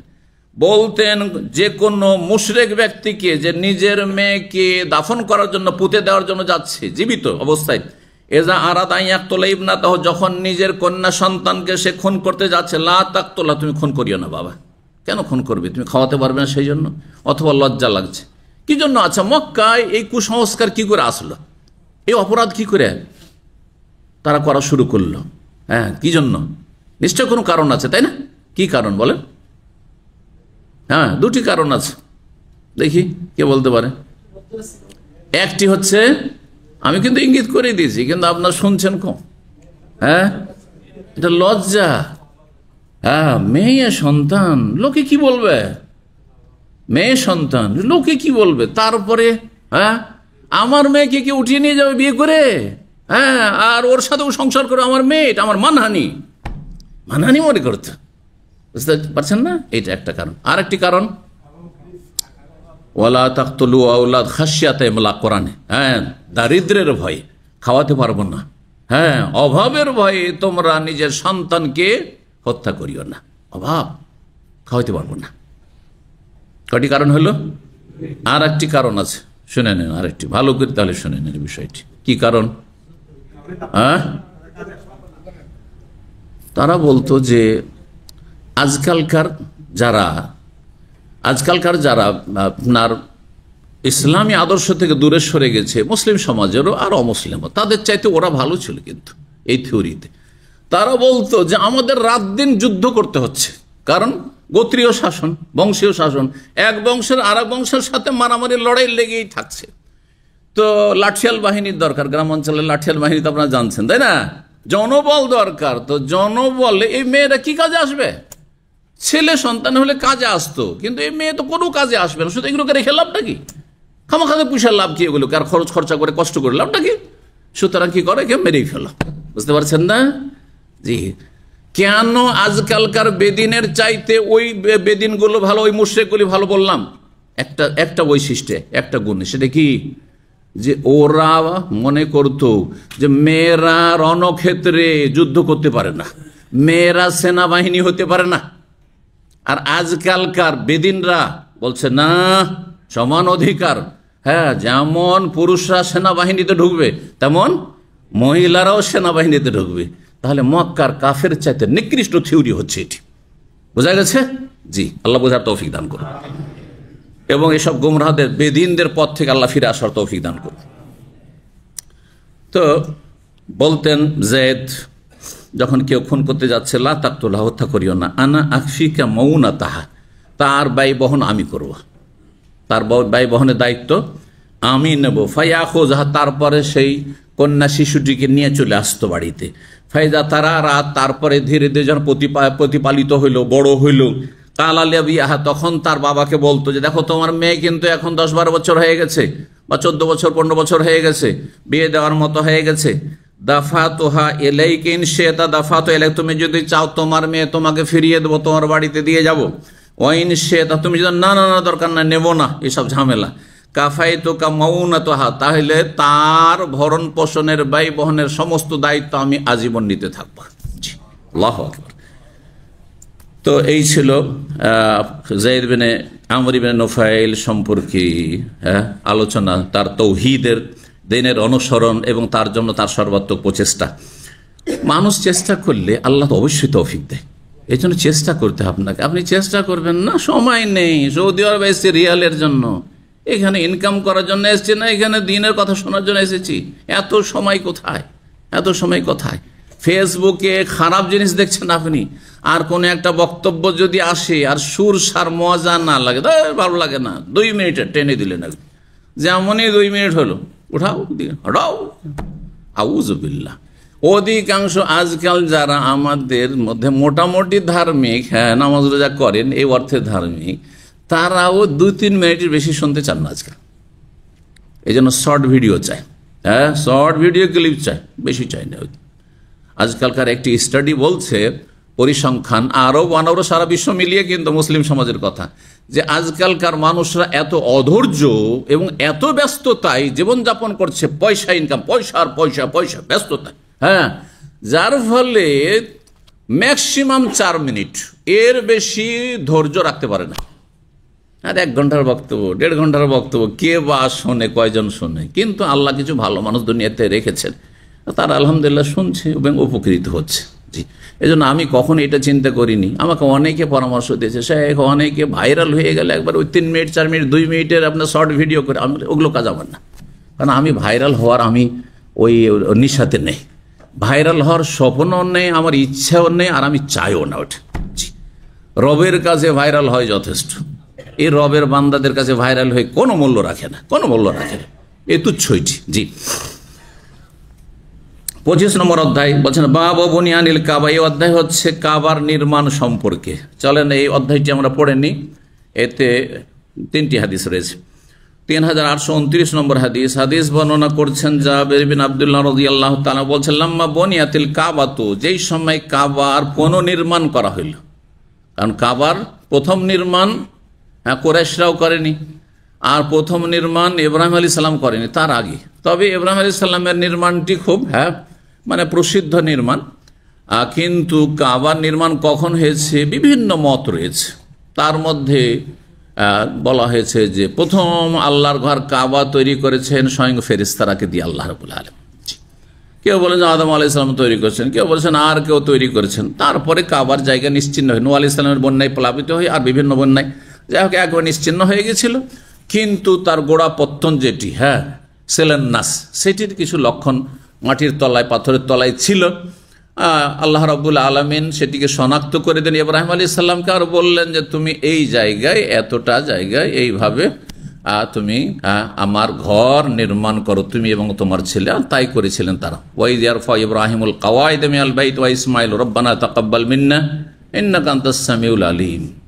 ইব্রাহিম আলাইহিস সালাম এবং তার সন্তান ইসমাইল উভয় বাপ বেটা মিলে কাবা ঘর নির্মাণ করছেন। একজন পাথর উঠিয়ে দিচ্ছেন, আর একজন পাথর বসাচ্ছেন, রাজমিস্ত্রির কাজ করছেন, আর দোয়া করছিলেন কি, রব্বানা তাকাব্বাল মিন্না, হে আমাদের রব, আমাদের এই কাজটি আপনি সাদরে গ্রহণ করুন, কবুল করেন আল্লাহ রাব্বুল আলামিন, ইন্নাকা আনতাস সামিউল আলিম, আমাদের পক্ষ থেকে এটিকে কবুল করে। তারা কল্পনা করেও কবুল এই দোয়া করেননি। তারা এই কল্পনা করেন এই ঘরের জিয়ারত আর এই ঘরের তওয়াফ, এত সংখ্যায় লোকের আসবে, প্রতিদিন কত লোক আসছে, আর এমন কোন সময় নেই যেই সময় ইবাদতবিহীন এই ঘরটি থাকছে। এই ঘরে সবসময় ইবাদত চলতে আছে, সুবহানাল্লাহ। যদি তওয়াফ কিছুক্ষণের জন্য বন্ধ হয়, একমাত্র ফরজ সালাতের সময় বন্ধ হচ্ছে, ঠিক না? ফরজ সালাতের সাথে সাথে তওয়াফ শুরু হয়ে গেল। চিন্তা করুন আপনি আল্লাহ রাব্বুল কিভাবে কবুল করেছেন। এখান থেকে আমাদের একটি মানসিক খোরাক রয়েছে, আহার। সেটা হচ্ছে আপনি নিজেকে কখনো তুচ্ছ মনে করবেন না, দোয়া করতে কোনো গাফিলতি করবেন না, চাইতে গিয়ে কোনো কিছু অসম্ভব মনে করবেন না। যেগুলি সম্ভব সেটা সব আল্লাহর কাছে চান, দিন দুনিয়া আখেরাতের। আপনি এই কথা ভাবেন না যে আমার মতো মূর্খ দিয়ে বা কি হবে, আমার মতো অশিক্ষিত দিয়ে বা কি হবে, আমার মতো একটা গরিবকে দিয়ে বা কি হবে, আমার ছেলে আবার কি বা হইতে পারবে, এসব কখনো চিন্তা করিয়েন না। অনেক কিছু হইতে পারে। রবের কাছে দোয়া করতে থাকুন, আল্লাহ যেন তৌফিক দান করেন। তো বলছেন যাবে, যখন কাবাঘর নির্মাণ করা হইল, জাহাবান নবী সাল্লাল্লাহু আলাইহি ওয়া আব্বাস ইয়ানকুলান হিজারা, এই নির্মাণটি কখনকার ছিল? এটি কুরাইশদের নির্মাণ। ইসলামের পূর্বে কুরাইশরা দেখলো যে কাবা ঘর খুব একবারে জীর্ণশীর্ণ হয়ে গেছে আর ভেঙে পড়তে যাচ্ছে, তারা বানাতে চাইলেন। আর সেখানে একটি শর্ত লাগালে, দেখো হালাল পয়সা সবাই দিবে, কিন্তু হারাম উপার্জনের পয়সা এই কাবা ঘরে, আল্লাহর ঘরে লাগবে। অথচ তারা মুশরিক ছিল, কিন্তু কাবার এত শ্রদ্ধা সম্মান তাদের অন্তরে ছিল, যেখানে হারাম পয়সা, জুয়ার পয়সা লাগানো যাবে না, মদের পয়সা লাগানো যাবে না। আর ওই যে বেশ্যাবৃত্তি করছে, কারণ বেশ্যাখানাও ছিল, আপনার মক্কাতে বেশ্যাখানাও ছিল। আর তখনকার বেশ্যারা স্বাধীন আজকালকার নারীদের মতো হইতো না, বরং ও দাসী দিয়ে তারা বেশ্যাবৃত্তি, দাসীর মালিকরা তারা তাদেরকে দিয়ে এই বেশ্যার কাজ নিত। তো এইসব দিয়ে যারা উপার্জন করেছে, খবরদার ওইসব টাকা দিবেন না, হালাল ইনকাম যদি থাকে তাহলে দিবে। এই করতে গিয়ে দেখা গেল যে কাবা ইব্রাহিম আলাইহিস সালামের যুগে যতটা বড় ছিল, ওইটা নির্মাণ করা সম্ভব হলো না, এত টাকা জুটছে না। তখন তারা কি করলেন, চলো নির্মাণ করতে হবে, হালাল পয়সা দিয়ে করতে হবে, এক পয়সা হারাম লাগাবো না, কিন্তু ছোট করে দাও। তাহলে কাবাকে কি করে দাও, কয়েক হাত ছেড়ে দাও। ওই ছেড়ে দেওয়া জায়গাটি হচ্ছে কি বলা হয় এটিকে, এর দুটির নাম, একটি হিজর আর একটি হচ্ছে হাতিম। আজকাল কিছু আরব যারা সাধারণ জন হিজরে ইসমাইল বলে, নামটি ভুল, কিন্তু হিজর এই জায়গাটির নাম হাদিসে এসছে, অথবা হাতিম এই জায়গাটি, যেটা মানুষ সমান উঁচা করে ঘেরা আছে। কোন দিকে? উত্তর পূর্ব দিকে ঘেরা আছে, বা উত্তর পশ্চিম দিকে, একটু কাছে আছে কাবা ঘরটি। তো এই জায়গাটি সেই সময় ছেড়ে দেওয়া হয়েছিল আর একটু ঘিরে রেখে দেওয়া হয়েছে। জি, তো যখন কাবা ঘর নির্মাণ করে এই কুরাইশরা, নবী সাল্লাল্লাহু আলাইহি ওয়াসাল্লাম তাতে অংশ নিয়েছিলেন। তার চাচা আব্বাস রাদিয়াল্লাহু তাআলা তার চাইতে বেশি বয়সের ছিলেন, মুরব্বী ছিলেন, তিনি অংশ নিয়েছিলেন। আর এই চাচা ভাতিজা কি করছে, ইয়ানকুলানিল হিজারাতা, তারা পাথর নিয়ে এসে দিচ্ছিলেন। যারা পাথরগুলি বসাচ্ছে দেয়ালে, পাথর নিয়ে এসে দিচ্ছিলেন। আব্বাস চাচা বললেন নবী সাল্লাল্লাহু আলাইহি ওয়াসাল্লামকে মায়া করে, ইজ আল ইজারাকা আলা রাকাবাতিকা, তোমার লুঙ্গিটি শরীর থেকে খুলে তোমার কাঁধের ওপর রেখে নাও, ইয়াকিকাল মিনাল হিজার, তাহলে পাথরের ঘর্ষণ থেকে তোমার কাঁধটাকে রক্ষা করবে। না হলে খালি কাঁধে যদি পাথর এইভাবে বহন করো তাহলে তোমার কি হয়ে যাবে, এই কাঁধ ক্ষত বিক্ষত হয়ে যাবে, জখম হয়ে যাবে। মায়া করে তো চাচার কথা শুনে রাসূলুল্লাহ সাল্লাল্লাহু আলাইহি সাল্লাম তখন কাপড়টা খুলে নিলেন, লুঙ্গি খুলে নিলেন, আর খুলে নেওয়ার পরে কাঁধে দিলেন। জানা আমরা অনেকে কিন্তু এরকম করি না। আমাদের দেশে মাথায় যখন কোনো ভারী বোঝ উঠায় তখন কি করে, গামছাকে পেঁচিয়ে, দেখেছেন না, দেখেন নাই? হ্যাঁ, গামছাকে অথবা চাদরকে পেঁচিয়ে নিয়ে এখানে রেখে দিয়ে তারপরে মাথায় বহন করে পারে। তো কাঁধে পাথর বহন করার জন্য তাই করেছিলেন। সেই সময় রাসূলুল্লাহ সাল্লাল্লাহু আলাইহি ওয়াসাল্লামের বয়স কত ছিল, ওই মর্মে তিনটি মত এসেছে ইতিহাসের কিতাবে। একটি হচ্ছে 15 বছর ছিল, আরেকটি হচ্ছে 25 বছর ছিল, আরেকটি হচ্ছে 35 বছর ছিল, মানে কাবা নির্মাণের সময়। কাবা নির্মাণে যদিও কিছু সময় লেগেছে, এখন কতদিন লেগেছে, কিন্তু কথা হচ্ছে যে সেই সময়। এখন কারো প্রশ্ন, তাহলে তিনটি মতই প্রমাণ করে যে নবী হওয়ার আগের ঘটনা, তাই না? 40 বছর বয়সে তিনি নবী হয়েছেন। 1400 বছর আগে আরব সমাজে বিবস্ত্র হওয়াটা এত বড় আইবের কথা ছিল না। আজকে থেকে আপনি 80-90 বছর আগে যান, মানুষ নেংটি কষে থাকতো। কি নেংটি বুঝেন না? হ্যাঁ, লাঙ্গুটা যেটা কষা বলা হয়, কি বলেন ওটাকে, কাপড় সেটে থাকতো, এতটুকু কাপড় শুধু। আপনি আপনার হিন্দু ধর্মে অনেকে আছে শুধু একটু কাপড়, একটু তেনা এই দিক থেকে ওই দিকে বাঁধা আছে, হ্যাঁ, সামনের দিকে পেছন দিকে আর কিছুই নাই। জি। তারপরে সাঁওতালদেরকে দেখে, সাঁওতাল বুঝেন, আদিবাসী, তাদের পোশাক তো আমরা এই ছোটকালে দেখেছি, এই ধরনের পোশাক দেখেছি। তো কথা হচ্ছে যে 1400 বছর আগে এটা কোনো আইবের কথা ছিল না। এটা লুঙ্গি আছে, আর 15 বছর হলে তো হালকাই বিষয়, আর তারপরে বড় হইলো কোন ব্যাপার না। কারণ সেই যুগে কি কুপ্রথা কি ছিল, যে বাইরের লোকেরা যারা কাবা ঘরে তওয়াফ করতে আসতো তারা কি করতো, নারী হোক আর পুরুষ হোক, পুরুষ শুধু নয়, নারী হইল, আসার পরে বলতো যে আমরা যেই সব কাপড়গুলি বাইরে থেকে নিয়েছি সেগুলি অপবিত্র, কত পাপ করি সেগুলো কাপড়, ওই সব কাপড় দিয়ে এহরাম বাঁধা যাবে না, আর ওমরা আর জিয়ারা করা, কাবার তওয়াফ করা যাবে না। আসার পরে মনে করতো যে যেহেতু কোরাইশরা হচ্ছে কি ব্রাহ্মণ, হ্যাঁ, সুতরাং তারা পুত পবিত্র, কোরাইশদের কাছ থেকে কাপড় ধার চাইতো, যে কাপড়টা একটু ধার দাও, হ্যাঁ, বাইতুল্লাহর কি করব, তওয়াফ করব। যদি কাপড় হইল তো হইল, মিলল, ধার মিলল তো মিলল, যদি না মিলল তখন কি করতো, উলঙ্গ হয়ে তখন তওয়াফ কাপড় খুলে রেখে দিয়ে ন্যাংটা হয়ে তওয়াফ করা শুরু করতো, মহিলা পুরুষ একাকার হয়ে এই কাবা ঘরের চারিপাশে উলঙ্গ তওয়াফ করতো তারা। সহিহ বুখারীতে একটি হাদিস রয়েছে। আর মহিলারা বলতো যে আজকে যে আমরা বিবস্ত্র হয়েছি, কাপড় খুলে ফেলেছি, তোমাদেরকে দেখানোর উদ্দেশ্য নয়, আর আমরা নোংরামি করার উদ্দেশ্য নয়, আর ব্যভিচারের জন্য তোমাদেরকে আকর্ষিত করছে এই উদ্দেশ্য নয়। আলিয়ামা ইয়াবদু বাদুহু আও কুল্লুহু, আজকে শরীরে কিছু অংশ অথবা পুরো অংশই খুলে যাবে।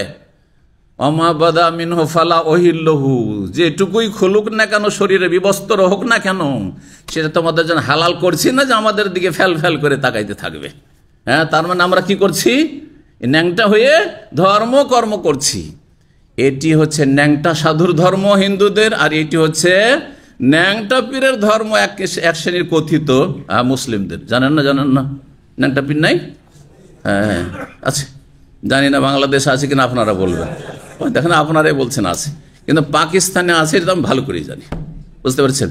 ন্যাংটা সাধু দিল্লিতে আমি নিজের চোখে, নাউজুবিল্লাহ, ন্যাংটা সাধু এই মোটা একবার। দিল্লি পুরানা স্টেশন, যারা ওইখানে ইন্ডিয়ান অনেকে আছেন, দিল্লি পুরাতন স্টেশন, একসময় ছাত্র জীবনে দিল্লি আসতে হয়েছে, মদিনা ইউনিভার্সিটি আসতাম, তখন দিল্লি হয়ে যাতায়াত করতাম। তো দিল্লিতে পুরাতন স্টেশনে নেমেছি, আর নামার পরে হেঁটে জামা মসজিদের কাছে যাবো, তো হেঁটে রাস্তা, আর ছাত্র জীবন, পয়সা দেবো রিক্সাওয়ালাকে বা ওই অটো রিক্সাকে, দরকার কি, হাঁটতে এই তো 20 মিনিট লাগবে, হেঁটে চলে যাবো। আর সোজা হাঁটা ধরলাম, হেঁটে একটা ওই পার্কের মধ্য দিয়ে যাচ্ছি, পুরোনো পার্ক হয়ে আছে, ওই পার্কের মাঝে কেউ একজন বলেছিল, যারা আমাদের বন্ধু বান্ধব, কিন্তু বেশ কিছু ইউনিভার্সিটিতে তারা মাদ্রাসা পড়ুয়া, তারা চলে গেছিল। তো বলছে যে পুরাতন স্টেশন থেকে বেরিয়ে যদি জামা মসজিদ হেঁটে আসেন, তো ওখানে একটা ন্যাংটা সাধু সবসময় বসে থাকে। তো এই কথাটি আগে শুনেছিলাম, তো ডানে বামে একটু করে তাকাচ্ছি যে দেখি তো কোথায় এই তামাশা হিন্দুদের। তো সুবহানাল্লাহ, রাস্তা চলতে গিয়ে দিকে ন্যাংটা সাধু লম্বা হয়ে পড়ে আছে, আউযুবিল্লাহ, কামা ওয়ালাদাতহু উম্মুহু, মায়ের পেট থেকে যেমন ভূমিষ্ঠ হয় এরকম হয়ে পড়ে আছে একেবারে, বুঝতে পারছেন? তো এইটাই ধর্ম তাদের, ন্যাংটা হয় ধর্ম। তেমনি মক্কার কাফের বা আরব কাফের মুশরিক নর নারী, তাদের ধর্ম ছিল যে ন্যাংটা হয়ে কাবা ঘরের কি করতে হবে, তওয়াফ করতে হবে। রাসূলুল্লাহ সাল্লাল্লাহু আলাইহি সাল্লাম নবম হিজরিতে আবু বকর রাদিয়াল্লাহু তাআলা আনহুকে হজ করতে পাঠালেন, নিজে আসলেন না, বললেন যে আগামী বছর হজ করব।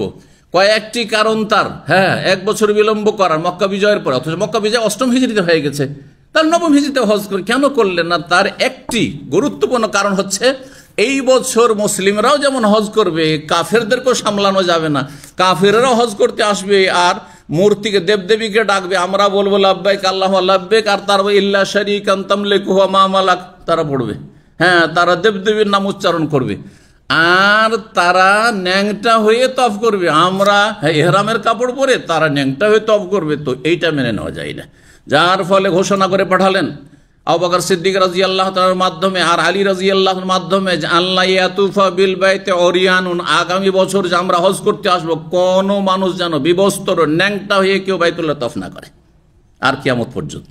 জি, রাসূলুল্লাহ ঘোষণা করেছেন। তো ন্যাংটা হওয়া ধর্ম না, ধর্ম না। আল্লাহ কোরআনে বলছেন, কুল ইন্নাল্লাহা লা ইয়ামুরু বিল ফাহশা, নোংরামি এটি, ফাহেশা এটি, অশ্লীলতা, বিবস্ত্র হওয়া, হ্যাঁ, আপনার অর্ধ উলঙ্গ হওয়া অথবা উলঙ্গ হওয়া, নারীদের পেট ফিট খোলা রাখা শাড়ি পরে, নারীদের ওড়না না রাখা, চুল খুলে রাখা আর ঘাড় কাঁধ খুলে রাখা ইত্যাদি ইত্যাদি, এগুলি হচ্ছে ফাহেশা, অশ্লীলতা, অশ্লীলতার দিকে আহ্বান, বেহায়াপনা, এগুলি হচ্ছে নোংরামি। জি, আল্লাহ তাদের অনিষ্ট থেকে রক্ষা করুন, হিদায়াত দান করুন। তো রাসূলুল্লাহ সাল্লাল্লাহু আলাইহি ওয়াসাল্লাম যখন লুঙ্গিটা কাঁধে দিলেন আর তারপরে পাথর নিতে যাবেন, দিয়েছেন শুধু কাঁধে, আর ফাখারা ইলাল আরদ, হঠাৎ করে বেহুশ হয়ে জমিনে পড়ে গেলেন, পড়ে গিয়ে বেহুশ হয়ে গেলেন। অন্য রিওয়ায়াতে রয়েছে যে সেই সময় জিবরাইল আলাইহিস সালাম ডাক দিয়েছেন, এখনো নবী হননি কিন্তু জিবরাইল ডাক দিচ্ছেন, ইয়া মুহাম্মদ, হ্যাঁ তুমি লুঙ্গি পরো, লুঙ্গি পরো, তুমি খুঁজ ইজারাক, হ্যাঁ লুঙ্গি পরিধান করো, তুমি বিবস্ত্র হয়েও না। সাথে সাথে তিনি বেহুশ হয়ে গেছেন। খুব লজ্জাশীল, খুব লজ্জাশীল মানুষকে যদি তার বিপরীত কিছু করা হয় তাহলে কিন্তু তার অবস্থা খারাপ হয়ে যায়। বড়দের কথা বলছে, বিশেষ ছোট বাচ্চা, ছোট বাচ্চাদের উদাহরণ দিলে আরো ভালো বুঝবেন, বুঝবেন না? ছোট বাচ্চা যার সামনে ন্যাংটা হয়ে তার পেশাব পায়খানা করার অভ্যাস, তার ছাড়া আর কারো কাছে করবে না। যদি শুধু মা যদি তাকে তার পেশাব পায়খানা পরিষ্কার করে অভ্যস্ত হয়, তো বাবার সামনেও সে কাপড় খুলবে না। হ্যাঁ, যদি অন্য কাউকে দেখে যে ও পেশাব পায়খানা করে বেরিয়েছে, ওর মা তাকে নিয়ে বেরিয়েছে, ছোট বাচ্চা 2 বছর 3 বছর 4 বছর এই বাচ্চাগুলি, আর অন্য কেউ দেখে নেছে, একবার মারতে শুরু করে দেবে। দেখেছেন এরকম দৃশ্য? আমরা দেখেছি, মারতে শুরু করে। কারণ আল্লাহ মানুষকে সৃষ্টি করেছেন নর হোক আর নারী বড় লজ্জাশীল করে, আর রাসূলুল্লাহ সবচেয়ে বেশি লজ্জাশীল ছিলেন। সুতরাং এই পরিস্থিতিতে তিনি আর সেটাকে মেনে নিতে পারেন, বরদাস্ত করতে পারেননি, বেহুশ হয়েছেন, অথবা আল্লাহ বেহুশ করে দিয়েছেন, সেটাও হইতে পারে। এই কথা যখন তার কানে পৌঁছাচ্ছে জিবরাইল আলাইহিস সালামের কথা, তখন বেহুশ হয়ে গেছেন। তো তারপরে এমন বেহুশ হয়েছেন যে অত্তামাহাত আইনাহু ইলাস সামা, তার 2 চোখ আকাশের দিকে বড় বড় হয়ে তাকাচ্ছে। যখন মানুষ বেহুশ হয়ে যায় তখন চোখ বড় বড় করে আকাশের দিকে তাকায়। সুম্মা আফাকা, তার কিছুক্ষণ পরেই তার হুঁশ ফিরে আসলো। এ ফাঁকা হওয়া মানে হুঁশ ফিরে আসলো। আর হুঁশ ফিরে আসতেই প্রথম বলছেন, এজারি এজারি, আমার লুঙ্গি দাও, আমার লুঙ্গি দাও। লুঙ্গিটা কাঁধ থেকে পড়ে গেছে ছটকে দূরে, তো বলছেন লুঙ্গি দাও, লুঙ্গি দাও। ফাসাদ্দালে, তাড়াতাড়ি করে তার শরীরে লুঙ্গি জড়িয়ে দেওয়া হইল। জি, 3830 নম্বর হাদিস। হাদিস বর্ণনা করছেন আবু ওবাইদুল্লাহ ইবনে আবি ইয়াজিদ কালা, ওবাইদুল্লাহ ইবনে ইয়াজিদ, আমর ইবনে দিনার এবং ওবাইদুল্লাহ ইবনে, 2 জন বর্ণনা করেন, লাম ইয়াকুন আলা হাদিন নবী হাওলাল বাইতি হায়াতুন, নবী সাল্লাল্লাহু আলাইহি ওয়াসাল্লামের আমলে বাইতুল্লাহর চারপাশে কোনো দেয়াল ছিল না। আজকাল যেমন চারিদিকে ঘেরা, হ্যাঁ, মসজিদ হারামের বিল্ডিং আছে, এমনকি দেয়াল পর্যন্ত, প্রাচীর পর্যন্ত ছিল না, খোলা ময়দান ছিল। কাবা ঘর আর চারিদিকে সব খোলা, কিছুটা জায়গায় তফ করে, আর বাকি এমনি খোলা ময়দান, সব আসছে যাচ্ছে চারিদিকে। বলছেন কানু ইয়াসাল্লুনা হাওলাল বাইত, হ্যাঁ, সবাই আসতো আর বাইতুল্লাহর চারপাশে সালাত আদায় করতো। হাত্তা কানা উমর রাদিয়াল্লাহু খেলাফত আমল পর্যন্ত। তাহলে রাসূলুল্লাহ সাল্লাল্লাহু আলাইহি ওয়াসাল্লাম জামানায়, আবু বকরের জামানায় কি ছিল? কাবার চারিদিক চত্বর পুরো উন্মুক্ত ছিল, চারিদিকে যে পাহাড় টাহাড় আছে ওই রকমই ছিল, খোলা ছিল, কিছুই ছিল না। ওমর রাদিয়াল্লাহু তাআলা কি করলেন, ফাবানা হাওলাহু হায়াতান, কাবার চারপাশে একটি প্রাচীর দেয়াল তৈরি করে দিলেন। কাল ওবায়দুল্লাহ বলছেন জাদরাহু, মানে হায়েত বা জেদার মানেও দেয়াল হয়, সেটি ছিল কি জেদারহু কাসির বা জাদরহু কাসির, সে দেয়ালটি একেবারে ছোট ছিল, এমন না যে উঁচা দেয়াল ছিল। ফাবানাহু ইবনু জুবাইর, তারপরে আব্দুল্লাহ বিন জুবাইর রাদিয়াল্লাহু তাআলা আনহু যখন খলিফা হয়েছিলেন কয়েক বছরের জন্য, উমাইয়া আমলে তিনি খলিফা হয়েছিলেন, তো তিনি তখন কাবার পুনর্নির্মাণ করেছিলেন। এখানেই আজকের আলোচনা শেষ করি। ওয়া জাযাকুমুল্লাহু খাইরান ওয়া সাল্লাল্লাহু ওয়া সাল্লাম আলা নবিয়িনা মুহাম্মদ ওয়া আলা আলিহি ওয়া সাহবিহি আজমাইন।